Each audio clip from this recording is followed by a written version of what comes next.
The psychology behind cruelty is disturbing because cruelty is not always driven by simple hatred. Sometimes it emerges from anger, humiliation, resentment, insecurity, a desire for control, or the need to make another person feel the pain one cannot process internally. Human beings are capable of compassion and violence, and the circumstances, beliefs, and emotional patterns surrounding a person can influence which side becomes dominant.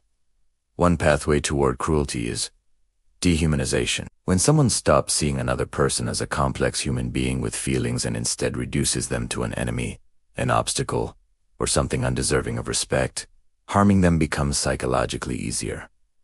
Another pathway is power. For someone who feels powerless, making another person afraid can create a temporary illusion of strength and control. Cruelty can therefore become reinforcing because causing fear or suffering may briefly make the aggressor feel powerful, respected, or emotionally superior. In other cases, cruelty develops through learned behavior. A person who repeatedly witnesses humiliation, aggression, or emotional abuse may begin treating these behaviors as normal ways of handling conflict. Group environments can intensify this process when people encourage one another to mock, punish, exclude, or dehumanize someone outside the group. Another disturbing factor is moral justification.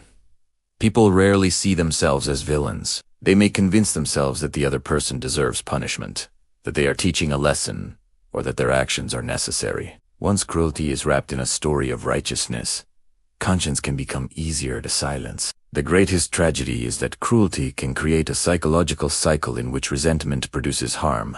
Harm produces more resentment, and eventually both sides become trapped inside escalating hostility. But understanding cruelty does not mean excusing it. A person's pain may explain their behavior without making that behavior acceptable. Healthy emotional strength requires the ability to experience anger without turning it into humiliation, revenge, or destruction. Recognizing these patterns also means understanding that not every cruel act comes from deep psychological damage. Sometimes people knowingly choose harmful behavior because they believe it benefits them. The important distinction is between explanation and justification. Healing from cruelty begins with boundaries, accountability, and refusing to reproduce the same behavior that caused the wound.